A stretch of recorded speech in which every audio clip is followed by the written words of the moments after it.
মুখপাত্র শরীফ ওসমান হাদি ইতিমধ্যে সন্ত্রাসীদের গুলির ঘটনায় মৃত্যুবরণ করেছেন। ইন্না লিল্লাহি ওয়া ইন্না ইলাইহি রাজিউন। আমার জানা বিষয় হলো, শরীফ ওসমান হাদির এই মৃত্যু কি শাহাদাতের মৃত্যু হিসেবে গণ্য হবে? প্রিয় দর্শক, কোনো মানুষের মধ্যে যদি আল্লাহর সন্তুষ্টি লাভের আশায় মানুষের কল্যাণ সাধনা, ইনসাফ প্রতিষ্ঠা করা, মুসলিম মিল্লাতের চেতনা ধারণ করা এবং মানুষের অধিকার আদায় করার মানসিকতা থাকে এবং সেটার জন্য তিনি যদি লড়ে যান, সংগ্রাম করে যান, এমত অবস্থা যদি তার এই চেতনার কারণে তিনি আক্রমণের শিকার হন এবং মারা যান, সন্দেহাতীতভাবে তিনি শাহাদাতের মর্যাদা লাভ করবেন ইনশাআল্লাহ তাআলা।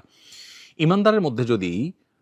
আল্লাহর সন্তুষ্টি লাভের জন্য জীবন বাজি রাখার মানসিকতা থাকে এবং তার অসৎ কাজে বাধা প্রদান, অন্যায়ের বিরুদ্ধে তার প্রতিরোধ এবং ইনসাফ প্রতিষ্ঠার মানসিকতা লালন করার কারণে তিনি যদি আক্রমণের শিকার হন, তাহলে সেক্ষেত্রে তিনি অবশ্যই শাহাদাতের মর্যাদা লাভ করবেন। সেই জায়গা থেকে শরীফ ওসমান হাদিকে আল্লাহ তাআলা শাহাদাতের মর্যাদা দান করুন, আমরা সেই দোয়া করি।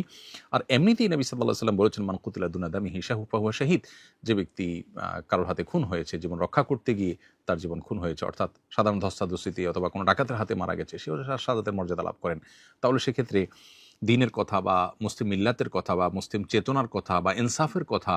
বা মানুষের অধিকারের কথা যদি কেউ বলতে যান মুসলিম হয়ে এবং আল্লাহর কাছ থেকে যদি বিনিময়ে আশা করেন, তাহলে তিনি অবশ্যই শাহাদাতের মর্যাদা লাভ করবেন। অনেকে আছেন যারা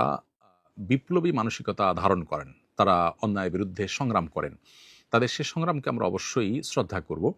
কিন্তু তার মধ্যে যদি আল্লাহর প্রতি বিশ্বাস না থাকে, অথবা তিনি যদি এই সংগ্রামটা করেন তার মানবিক চেতনা থেকে শুধুমাত্র, এর জন্য তিনি আল্লাহর কাছ থেকে কোনো বিনিময় আশা করেন না, আল্লাহর সন্তুষ্টি লাভের আশায় করেন না, কোরআন হাদিসের নির্দেশনার কারণে করেন না, তাহলে সেক্ষেত্রে তার এই আত্মত্যাগটা শাহাদাত হিসাবে বিবেচিত হবে না। শাহাদাত বিষয়টা আসলে নিয়তের সাথে সংশ্লিষ্ট বিষয়।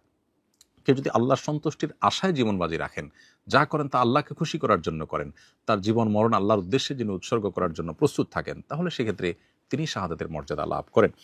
আমরা দোয়া করি শরীফ ওসমান হাদির সমস্ত ভুল ত্রুটি মাফ করে আল্লাহ তাআলা তাকে শাহাদাতের সর্বোচ্চ মাকাম দান করেন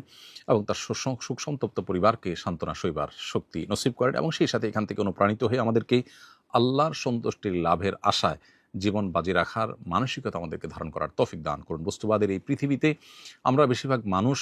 দুনিয়ার মোহে এতটা মোহাবিষ্ট হয়ে গেছি যে আমরা প্রত্যেকটা মানুষ শুধু বাঁচার জন্য সংগ্রাম করি এবং মরতেই যখন হবে তখন আল্লাহর রাহে আমি জীবন বাজি রেখে যেন মরতে পারি, আমি যেন অন্যায়ের বিরুদ্ধে কথা বলতে গিয়ে যেন আমার মৃত্যু হয়, আমার মৃত্যুটা যেন শাহাদাতের মৃত্যু হয়, আল্লাহর সন্তুষ্টি লাভের আশায় যেন আমি জীবন বাজি রাখতে পারি,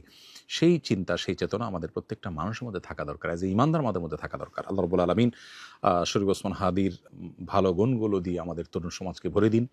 এবং সেই তরুণ সমাজকে অন্যায়ের বিরুদ্ধে ইনসাফ প্রতিষ্ঠার জন্য, ন্যায় নিষ্ঠ হওয়ার জন্য এবং মুসলিম মিল্লাতের কল্যাণ সাধন করবার জন্য